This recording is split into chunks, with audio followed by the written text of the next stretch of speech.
How to accept negative emotions. Hello everyone, and welcome to Zen Buddhism Wisdom, your sacred space for deepening your understanding of Buddhist philosophy and unlocking the hidden truths of the mind. Have you ever felt trapped by your own emotions? Have you ever experienced anger that burned uncontrollably, fear that paralyzed you, or sadness that felt endless, wishing desperately that these feelings would simply vanish? Society tells us to push these emotions aside, to stay positive, and move on, as if struggling with them is a sign of weakness. But what if I told you that these very emotions, the ones we so often reject, hold the key to profound wisdom and inner peace? Buddhism offers a transformative perspective. Instead of resisting negative emotions, we must embrace them. Rather than being obstacles, they can be powerful teachers. Suffering, when understood, becomes a doorway to insight. Anger, when observed with awareness, reveals our deepest values. Fear, when accepted, leads us to courage. By shifting our relationship with our emotions, we can turn pain into awakening and turmoil into tranquility. In today's video, we will explore the profound wisdom of Buddhist teachings on emotional acceptance, mindfulness, and transformation. We'll uncover ancient stories, powerful metaphors, and practical techniques that will help you navigate your emotions with clarity and compassion. And trust me, by the end of this journey, you may never look at your emotions the same way again. Before we begin, take a moment to like this video, subscribe to Zen Buddhism Wisdom, and turn on the notification bell so you never miss powerful insights on Buddhist teachings and personal growth. Now, are you ready to discover the hidden gift within your negative emotions? Let's begin. Negative emotions are an inevitable part of the human experience. Fear, anger, sadness, frustration, these are feelings that every person encounters at some point in life. Society often encourages us to suppress or ignore these emotions, labeling them as undesirable or even as signs of weakness. However, both Buddhist philosophy and psychological research suggest that resisting negative emotions only amplifies their intensity. When we attempt to push them away, they do not disappear. Instead, they grow stronger, much like trying to force a beach ball underwater. Eventually, it will rise back with greater force. Buddhism does not merely acknowledge suffering as an unavoidable reality, it delves into its very fabric, revealing the mechanisms that perpetuate it.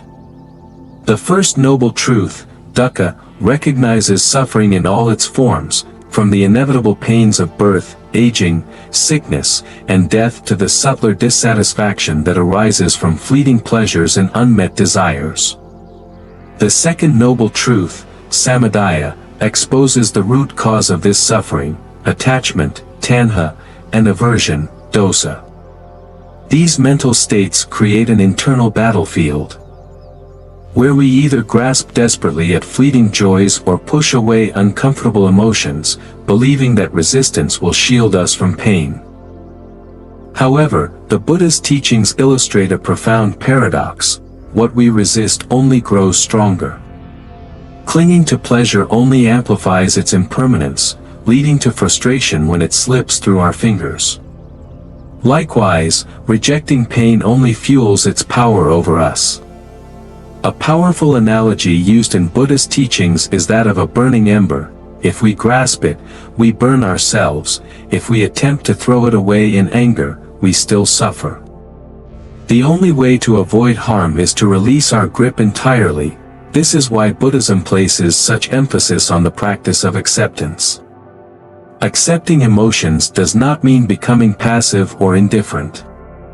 It means observing them as they arise, understanding their transient nature, and allowing them to pass without clinging or aversion. The great Zen master Thich Nhat Hanh once likened emotions to visitors in a house. Invite them in, serve them tea, but do not let them overstay their welcome. By developing this mindful relationship with our emotions, we gradually lessen their control over us. impermanence, or anicca, is a cornerstone of Buddhist wisdom. Everything in existence, thoughts, emotions, sensations, and even identities, is in constant flux. Just as the seasons shift and the tides ebb and flow, our emotions rise and fall, never staying fixed. In this way, emotions are much like clouds drifting across the sky. Some days the sky is stormy, darkened by heavy rain, while other days it is clear and bright. Yet, no storm lasts forever, and beneath the turbulence, the vast expanse of the sky remains unchanged. The deeper reality of our being, our innate awareness, is like this sky, untouched by the transient emotions passing through. Historically, Buddhist masters have demonstrated this wisdom through their own trials. One well-known story is that of Milarepa, the great Tibetan yogi, who once lived in a cave to meditate in solitude. One day, as he returned from gathering food, he found his cave occupied by terrifying demons. At first, he tried to drive them away, chanting mantras and performing rituals, but they would not leave. Realizing that resistance was futile, he made a radical decision. He sat down and opened his heart to them. He welcomed them, and in doing so, they gradually disappeared. The last and most ferocious demon remained, refusing to leave. Milarepa, instead of resisting, approached it with full presence and gently placed his head inside its gaping mouth. At that moment, the demon vanished. This story serves as a metaphor for our inner struggles. When we stop running from our negative emotions and face them with fearless acceptance, they lose their power over us. Another historical example comes from the life of the Buddha himself. Before attaining enlightenment, Siddhartha Gautama faced his final trial under the Bodhi tree. The demon Mara, representing doubt, fear, and temptation, attempted to dissuade him from his path. Rather than engaging in battle or succumbing to despair, the Buddha simply touched the earth and called upon it as his witness. In that moment, Mara was powerless. This act symbolizes the power of grounded awareness, when we remain present and accept emotions without identifying with them. They lose their ability to control us. This practice of mindful acceptance aligns with modern psychological insights as well. The field of acceptance and commitment therapy, ACT, echoes Buddhist wisdom, emphasizing that true emotional resilience comes not from suppressing or fighting our emotions, but from embracing them with curiosity and compassion. Studies have shown that those who practice mindfulness-based approaches to emotional regulation experience lower levels of stress and greater psychological well-being. The simple act of acknowledging emotions, saying to oneself, here is sadness, or this is fear, creates space between the observer and the emotion, reducing its grip. One practical way to cultivate this perspective is through visualization. Imagine sitting on a riverbank, watching emotions float by like leaves on the water. Some are small and light, carried away quickly by the current, while others are large and heavy, moving slowly. Yet, none of them remain in the river indefinitely. The practice is not to jump into the water and struggle with the leaves, nor to dam the river in an attempt to stop the flow, but simply to observe and allow the natural movement of life to unfold. This shift from resistance to acceptance is a radical act of self-compassion. It liberates us from the exhausting cycle of internal conflict and opens the door to greater clarity and peace. As the Buddhist nun Pema Chodron beautifully states, "You are the sky. Everything else, it's just the weather." By internalizing this truth, we begin to cultivate an unshakable equanimity, one that allows us to move through life storms with the grace of a river, knowing that no matter how turbulent the current may be, it is always flowing toward the ocean of wisdom and liberation.